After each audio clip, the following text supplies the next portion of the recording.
يخرجهم من الظلمات إلى النور والذين كفروا أولياؤهم الطاغوت يخرجونهم من النور إلى الظلمات. رکوع 12 آیت 90 سورہ توبہ. منافقین کی طرح بدو لوگ بھی جنگ کی معذرت کرنے آئے تھے. سب کو اللہ رب العزت نے اجازت دے دینے کا حکم دیا. ان سب جھوٹے کافروں کو دکھ دینے والا عذاب دیا جائے گا. جیسے منافق بہانے کر رہے تھے، جھوٹے عذر پیش کر رہے تھے، تو آس پاس کے جو بدو لوگ تھے، دیہات کے لوگ تھے، انہوں نے بھی یہی بہانے کرنا شروع کر دیا. تو جنگ میں شامل نہ ہونے والے حقیقی لوگ کون ہیں، جن کا حقیقی عذر ہے، اس کا یہاں پہ ذکر کیا جا رہا ہے آیت 91 میں. ضعیف، بیمار لوگ جو جہاد کے لیے زیادہ راہ نہیں پاتے، وہ اگر پیچھے رہ جائیں تو یہ کوئی حرج نہیں ہے. اور ان غریب لوگوں پر اعتراض نہیں ہے جن کو سواریاں مہیا نہ کی گئی تو وہ مجبوراً واپس ہو گئے، اس حال میں کہ ان کی آنکھوں سے آنسو جاری تھے اور انہیں اس کا بڑا رنج تھا. البتہ اعتراض ان مالداروں پر ہے جنہوں نے استطاعت کے باوجود بیٹھنے والوں میں شامل ہونا پسند کیا. اے نبی صلی اللہ علیہ وسلم، تم جب جنگ سے لوٹو گے تو منافقین تمہارے سامنے قسمیں کھائیں گے تاکہ تم ان سے صرف نظر کرو اور ان سے راضی ہو جاؤ. اگر تم ان سے راضی ہو بھی گئے تو اللہ ہرگز ایسے فاسق لوگوں سے راضی نہ ہوگا. تو نبی صلی اللہ علیہ وسلم کو پہلے ہی بتا دیا تھا کہ یہ حال ہونے والا ہے. آپ جب واپس لوٹیں گے تو ان کی ہرگز باتیں نہ سننا، یعنی منافقین عذر کریں گے. اس کی اطلاع نبی صلی اللہ علیہ وسلم کو گھر پہنچنے کے پہلے ہی دے دی گئی تھی. پھر آگے 97-98 میں دیہاتی لوگوں کا ذکر جو کفر اور نفاق میں زیادہ سخت ہوتے ہیں اس کا ذکر کیا گیا. وہ لوگ راہ خدا میں کچھ خرچ کرتے ہیں تو اسے اپنے اوپر زیادتی کا بوجھ سمجھتے ہیں. جو لوگ اللہ اور روز آخر پر ایمان رکھتے ہیں وہ جو کچھ خرچ کرتے ہیں اسے اللہ کے یہاں تقرب کا اور رسول صلی اللہ علیہ وسلم کی طرف سے رحمت کی دعائیں لینے کا ذریعہ سمجھتے ہیں. خرچ کرتے ہیں تو پھر اللہ کی رحمت اور رسول صلی اللہ علیہ وسلم کی دعائیں ان کے ساتھ شامل حال ہوتی ہے، یہ سمجھ کر نیک لوگ خرچ کرتے ہیں. اللہ ضرور ان کو اپنی رحمت میں داخل کرے گا. بعض دیہاتی جو ایمان رکھتے ہیں ان کی تعریف بھی یہاں پر کی گئی ہے آیت 99 میں. رکوع 13. مدینے اور اس کے ارد گرد کے باشندوں کی 5 اقسام ہیں، اس کا یہاں پہ ذکر کیا جا رہا ہے آیت نمبر 100 سے 110 تک. 13 رکوع میں 5 کوالٹی کے لوگوں کا ذکر کیا جا رہا ہے. پہلا مہاجر، دوسرا انصار، جنہوں نے سب سے پہلے دعوت ایمان پر لبیک کہا، اللہ ان سے راضی ہوا اور وہ اللہ سے راضی ہوئے. مہاجر اور انصار کو سابقون الاولین کہا جاتا ہے. دوسرے قسم کے لوگ منافق جو نفاق میں طاق ہو گئے ہیں، قریب ہے کہ وہ وقت جب ہم ان کو دوہری سزا دیں گے. دوسرا قسم منافقوں کا. تیسرا قسم وہ لوگ جنہوں نے اپنے قصوروں کا اعتراف کر لیا، ان کا عمل مخلوط ہے، کچھ نیک اور کچھ بد. اے نبی صلی اللہ علیہ وسلم، تم ان کے اموال میں سے صدقہ لے کر انہیں پاک کرو، انہیں نیکی کی راہ میں بڑھاؤ اور ان کے حق میں دعائے رحمت کرو. تیسرے قسم. یہ چوتھے قسم کچھ لوگ ایسے ہیں جن کا معاملہ ابھی خدا کے حکم پر ٹھہرا ہوا ہے. اللہ چاہے تو انہیں سزا دے، چاہے تو ان پر مہربانی کرے. 5 قسم کے لوگ وہ لوگ ہیں جنہوں نے ایک مسجد بنائی، مسجد درار، اس غرض سے کہ وہاں پر دعوت حق کو نقصان پہنچائے اور کفر کرے اور اہل ایمان میں پھوٹ ڈالے. یہ مسجد انہیں سیدھے جہنم کی آگ میں جا گرائے گی. اے نبی صلی اللہ علیہ وسلم، تم ہرگز اس عمارت میں کھڑے نہ ہونا. نبی صلی اللہ علیہ وسلم تبوک میں جانے کے پہلے یہ بہت اصرار کر رہے تھے کہ آپ اس مسجد کا انوگریشن کریں تاکہ ہم اس میں کام شروع کریں. تو اللہ تعالیٰ نے روک دیا کہ آپ ہرگز یہاں پر نہ جائیں. وہ مسجدیں جو غلط ارادے سے تعمیر کی جاتی ہیں ان کو ڈھا دینے کا حکم ہے. عظیم تجارت کا یہاں پر ذکر کیا جا رہا ہے۔ رکوع 14 آیت نمبر 111 بہت ہی اہم آیت ہے، اور اللہ نے مومنوں سے ان کی جان اور ان کے مال جنت کے بدلے خرید لیے ہیں۔ وہ اللہ کی راہ میں لڑتے اور مارتے اور مرتے ہیں، پس خوشیاں مناؤ اپنے اس سودے پر جو تم نے خدا سے چکا لیا، یہی سب سے بڑی کامیابی ہے۔ تو عظیم تجارت کا اس آیت میں ذکر کیا گیا ہے۔ ایک بہت بڑے معاوضے کا سچا وعدہ یہاں پر دیا جا رہا ہے۔ مومنوں کی جان و مال کی قیمت جنت بتائی جا رہی ہے۔ اس کا بدلہ کیا ہوگا؟ فرحتیں ہوں گی قیامت کے دن، خوشیاں ہوں گی، خوبصورت حوریں ہوں گی، دلکش مکانات ہوں گے، ٹھیک ہے۔ تو یہ بیع کیا ہے؟ یہ تجارت کیا ہے؟ یہ تجارت یہ ہے کہ اللہ کی خاطر اللہ کے دشمنوں کے خلاف جہاد کرو، اس کلمے کو سر بلند کرنے کے لیے جہاد کرو، دین کو غالب کرنے کے لیے اپنا جان اور مال سے جہاد کرو۔ بیع یہ ہے۔ یہ بیع بہت سی تاکیدات کے ساتھ اللہ تعالیٰ کی طرف سے صادر ہوئی ہے، رولز اینڈ ریگولیشنز کے ساتھ اس تجارت کو بتایا گیا ہے قرآن اور حدیث میں۔ اس سودے پر ایک دوسرے کو ترغیب دینے کا بھی حکم دیا جا رہا ہے، اور اللہ کے بعد سے سچی بات کس کی ہو سکتی ہے؟ اللہ نے وعدہ کیا ہے نا، سودا کیا تو یہ سودا پورا ہو کر رہے گا۔ اس سے بڑی جلیل القدر کامیابی کوئی نہیں ہو سکتی۔ یہ ابدی کامیابی ہے، دائمی نعمت ہے، اللہ کی رضا سے بھرپور تجارت ہے۔ اللہ رب العزت ہمیں تجارت کرنے والا بنائے۔ ویسے ہم نے کر لیا۔ اس تجارت کی قدر ہمارے دلوں میں کب آئے گی، کب پیدا ہوگی؟ جب خریدار کو ہم دیکھیں گے، یعنی خریدنے والا کیسا ہے، اس کے حساب سے ہماری پھر یہ تجارت پہ دل آئے گا۔ تو خریدنے والا کون ہے، اس ہستی کو ہمیں تصور کرنا چاہیے۔ پھر قیمت جو ملنے والی ہے اس پر بھی اگر ہم غور کریں گے تو ہم دل و جان سے اس تجارت میں لگے رہیں گے۔ اور اللہ تعالیٰ اس تجارت میں رکھی کیا ہے؟ دو چیزیں جو انسان کو بہت پسند ہے، جان اور مال۔ اور جان اور مال کے بدلے ہی اللہ رب العزت دائمی نعمتوں کو دینے کا وعدہ کر رہے۔ جو بیع کا ذکر ہر شریعت میں تھا، ہر نبی اس کے پیروکاروں سے اس تجارت کا حکم دیا کرتے تھے، اور ہم مسلمان لا الہ الا اللہ محمد الرسول اللہ یعنی کلمہ پڑھتے ہیں، اقرار کرتے ہیں تو فوراً اس بیع میں شامل ہو جاتے ہیں۔ تو ہم سب شامل ہو گئے، لیکن ہمیں یہ خرید و فروخت کرنے کا جذبہ نہیں ہو رہا۔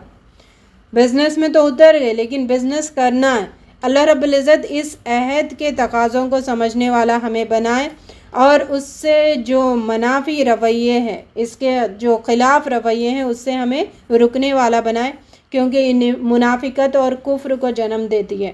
یہ ایک ادنا سا انسان، دیکھیں ہم کتنے ادنا سا انسان ہیں، اتنی بڑی ذات ہم سے ایسی بزنس کر رہی، اور اتنی بڑی ذات یہ بزنس میں اپنا حصہ ڈال رہی۔ تصور کرے کتنی بڑی بات ہے۔ اور اللہ رب العزت نے ہمیں فری ول دے کر، یعنی ہمارے اطراف ایک دائرہ بنا کر، تم اس میں اپنی مرضی سے اپنے جان و مال لگانے کا حکم دے رہے، اور اس کے رولز اینڈ ریگولیشن سے اس کو فالو کرتے ہوئے تم اس دائرے میں اپنی جان و مال سے جہاد کرو، پھر تمہیں اس کے بدلے میں یہ ملنے والا ہے۔ اچھا، اس وقت بہت سارے لوگوں کے پاس شیطان آ کر یہ بہکائے گا کہ hello my friend, don't take it serious, یہ تمہارے لیے نہیں ہے، یہ نا وہ عالموں کے لیے، حافظوں کے لیے، مفتیوں کے لیے، تمہارے لیے نہیں ہے۔ تم نہ اپنی جانیں یہ دنیا کے جھمیلوں میں ہی کھپاؤ، تم اپنی جانیں ان خواہشات میں، نفس پرستی میں مبتلا رکھو، تمہارے مال بھی حرام کے ہو اور تمہاری جان بھی غلط راستے میں استعمال ہو۔ یہ تو ہم نے ایک بنا کے رکھا نا، دینی طبقہ ہی اس میں آ سکتا ہے، سو کالڈ ایسے سسٹم بنا دیا، ایک رول بنا دیا، تو شیطان یہی بہکائے گا، تم نہیں ہو، وہ تو کوئی اور ہے جن کو بیچنا ہے، تم اپنے آپ میں مست رہو، تم اپنی خواہشات نفس پرستی میں مست رہو۔ تو ذرا اگر کسی کو ایسے بہکا رہا ہے نا، اس کو وہاں پہ دھتکار کے ہٹائے شیطان کو، اور اس بیع کے بارے میں فکر مند ہو جائیں۔ اور یہ جو بیع جنہوں نے کیا ہے ان کی کوالٹیز آگے بتائی جا رہی ہے۔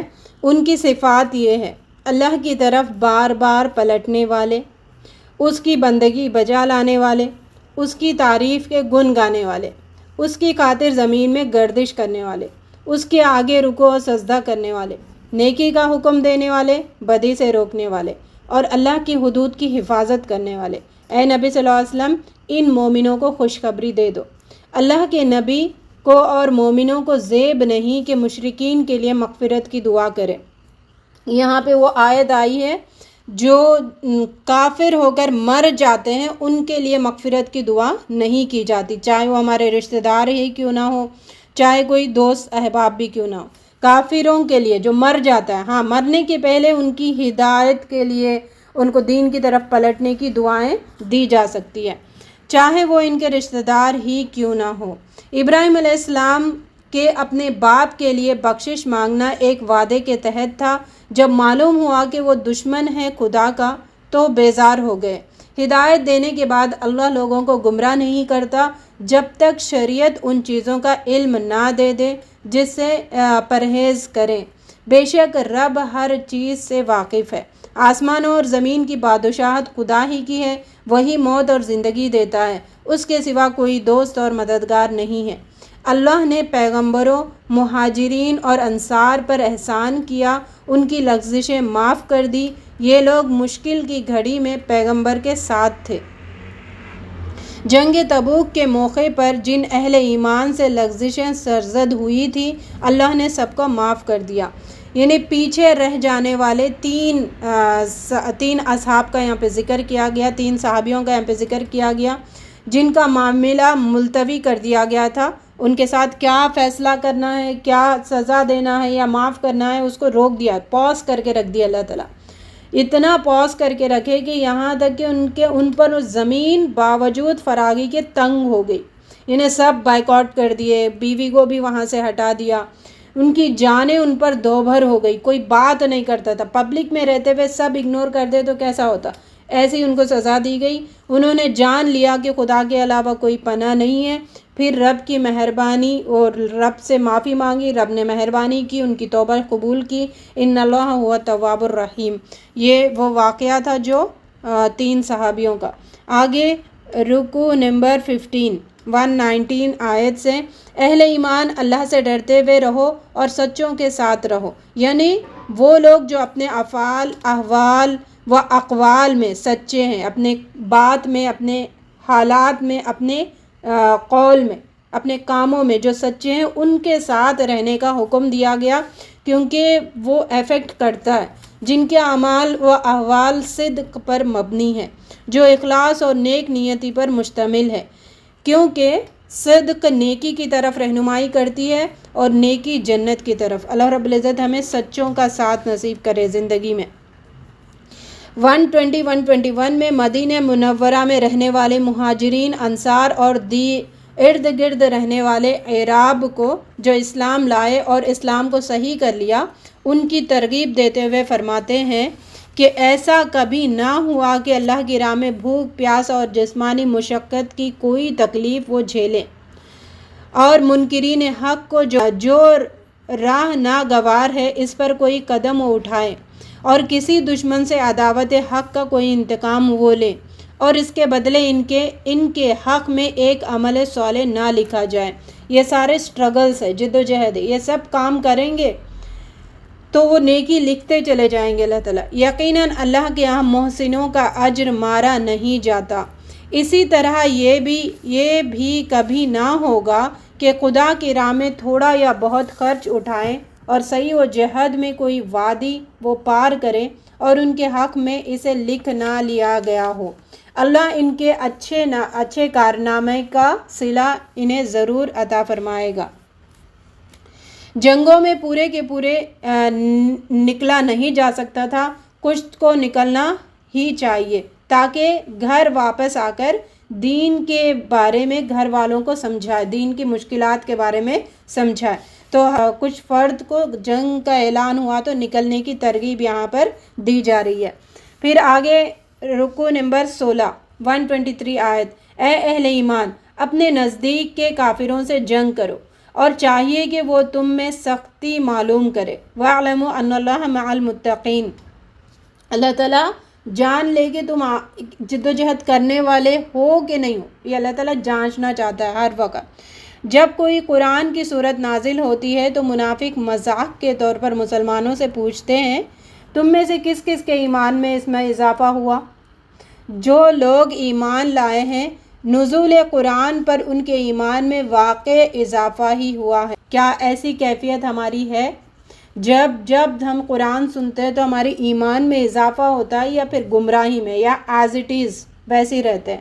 تو ایمان والے کیا ہے، اضافہ ہوتا ہے ان کے ایمان میں، ان کی دل آتے ہیں رب کے طرف۔ اللہ رب العزت ہمیں ان میں شامل فرمائے۔ اور منافقین کی نجاست پر ہر نئی صورت نے ایک اور نجاست کا اضافہ کر دیا اور وہ مرتے دم تک کفر میں مبتلا رہے۔ دیکھو تم لوگوں کے پاس ایک رسول آیا ہے جو خود تم ہی میں سے ہے، تمہارا نقصان میں پڑنا اس پر شاق گزرتا ہے۔ نبی صلی اللہ علیہ وسلم مومنوں کی بھلائی کے حریص ہیں، بھلائی تک پہنچنے کی فکر میں رہتے تھے، ایمان و ہدایت تک رہنمائی کی خواہش مند تھے، شر کو سخت ناپسند کرتے تھے، شر سے نفرت دلانے کی پوری کوشش کرتے تھے۔ اس لیے آپ صلی اللہ علیہ وسلم پر ایمان لانا، آپ کی تعظیم کرنا، عزت کرنا امت پر فرض قرار دیا ہے۔ تمہاری فلاح کا وہ حریص ہے، ایمان والوں کے لیے یہ شفیق و رحیم ہے۔ اب اگر یہ لوگ منہ موڑیں تو ان سے کہہ دیجئے میرے لیے تو بس اللہ کافی ہے، اللہ کے سوا کوئی معبود نہیں، اسی پر میں نے بھروسہ کیا اور مالک ہے عرش عظیم کا۔ فَإِن تَوَلَّوْا فَقُلْ حَسْبِيَ اللَّهُ لَا إِلَٰهَ إِلَّا هُوَ عَلَيْهِ تَوَكَّلْتُ وَهُوَ رَبُّ الْعَرْشِ الْعَظِيمِ۔ 10th سورہ آف دا قرآن، سورہ یونس۔ یہاں سے تیسرا گروپ کا آغاز ہوا ہے جو کہ سورہ نور پر ختم ہوگا۔ اس میں ریشیو 13:1، 13 مکی صورتیں اور ایک مدنی صورتیں ہیں۔ اس میں کمپلیٹ ٹاپک یہ ملے گا بار بار کہ جو حق و باطل کی جنگ چھڑی ہے اس میں نبی صلی اللہ علیہ وسلم اور صحابہ کے لیے بشارتیں دیتے جائیں گے، اور قریش کی ذلت، نہ ماننے والوں کی ذلت، نہ ماننے والوں کے عذاب کی دھمکیاں ملتی جائیں گی، خوشخبری حق پرستوں کو دی جائے گی۔ یہی ٹاپکس یعنی حق باطل حق باطل حق باطل یہ کمپلیٹ ملے گا، لیکن ہر جگہ انداز مختلف رہے گا اور بہت ہی عمدہ طریقے سے اللہ تعالیٰ باتوں کو ظاہر کریں گے۔ اللہ رب العزت ہمیں حق کی خوب اچھے سے پہچان کرنے والوں میں شامل کریں اور باطل کی بھی خوب اچھے سے پہچان کرنے والوں میں شامل کریں تاکہ ہم باطل سے بچیں اور حق پر جمے رہیں۔ آمین۔ رکوع 1۔ پہلے اور دوسری آیت میں الف لام را، یہ بڑی دانائی کی کتاب کی آیتیں ہیں۔ لوگوں کو تعجب ہے کہ انہی میں سے ایک مرد کو حکم بھیجا کہ لوگوں کو ڈر سنا دو اور ایمان لانے والوں کو خوشخبری دے دو کہ ان کے پروردگار کے بارے میں ان کا سچا درجہ ہے۔ کافر اس کو جادو کہتے ہیں۔ تمہارا رب تو وہی خدا ہے جس نے آسمان اور زمین کو 6 دن میں پیدا کیا، پھر تخت سلطنت پر جلوہ گر ہوا، کائنات کا انتظام چلا رہا ہے۔ کوئی شفاعت کرنے والا نہیں الا یہ کہ اس نے اجازت دے دی ہو۔ سب کو اسی کے پاس لوٹ کر جانا ہے۔ رب کا وعدہ سچا ہے تاکہ ایمان والوں کو، نیک کام کرنے والوں کو انصاف کے ساتھ بدلہ دے۔ پیدائش کی ابتدا بھی وہی کرتا ہے، پھر وہی تمہیں دوبارہ پیدا کرے گا۔ اور جو کافر ہے ان کو پینے کو نہایت گرم پانی اور دردناک عذاب ملنے والا ہے۔ پھر آگے 5 to 10 آیتوں میں آفاقی دلائل دیے جا رہے ہیں کہ کائنات کھیل تماشے کے لیے پیدا نہیں ہوئی ہے۔ اس پہ غور کرو۔ حق تک پہنچنے کی دعوت ان آیتوں میں دی جا رہی ہے۔ آپس میں سلام کہیں گے جنت میں اور نعمتوں کو دیکھ کر رب کی تعریف کریں گے، اور آخری قول رب کی تعریف پر ہی ہوگا جنتیوں کا۔ وآخر دعوانا ان الحمد للہ رب العالمین۔ اور جنت میں بیہودہ کلام نہیں ہوگا اور بھلی باتیں ہوں گی، اچھی باتیں ہوں گی اور اللہ کی تعریف ہی ہوں گی، ایک دوسرے سے سلام ہی کرتے رہیں گے۔ ربنا اجعلنا منہم، اللہ رب العزت ہمیں ان میں شامل فرمائے۔ وہی ہے جس نے سورج کو روشن بنایا اور چاند کو چمک دی اور چاند کے گھٹنے بھٹنے کی منزلیں ٹھیک ٹھیک مقرر کر دی تاکہ تم اس سے برسوں اور تاریخوں کا حساب معلوم کرو۔ رات اور دن کے الٹ پھیر میں اور زمین و آسمان کی ہر چیز میں بے شک بہت ساری نشانیاں ہیں۔ جو لوگ ہم سے ملنے کی توقع نہیں رکھتے اور دنیا کی زندگی ہی پر راضی اور مطمئن ہو گئے، اور جو لوگ ہماری نشانیوں سے غافل ہے، ان کا آخری ٹھکانہ جہنم ہے۔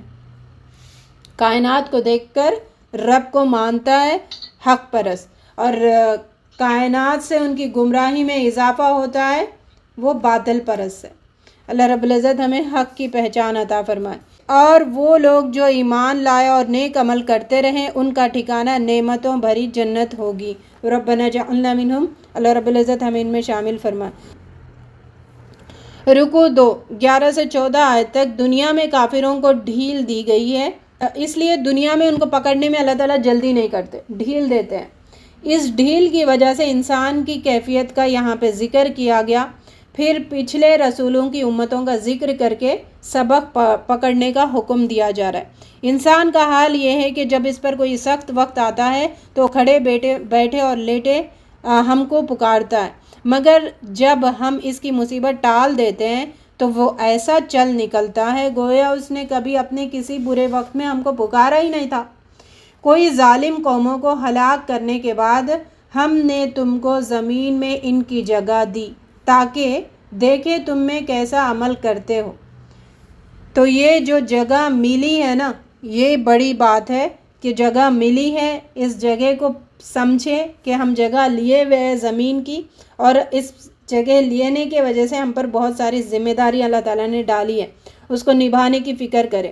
آیت 15 سے 19 تک جو کافر ہے وہ توحید سے بیزاری دکھا رہے تھے، اس وجہ سے انہوں نے کیا کیا، نہیں یہ قرآن نہیں ہونا، اس کے بدلے کچھ اور قرآن لا کے بتاؤ، کچھ اور دے دو تو ہم مانیں گے۔ تو اس کا تبصرہ یہاں پر کیا گیا۔ کافر لوگ قرآن میں تبدیلی یا ترمیم کا مطالبہ کرتے ہیں۔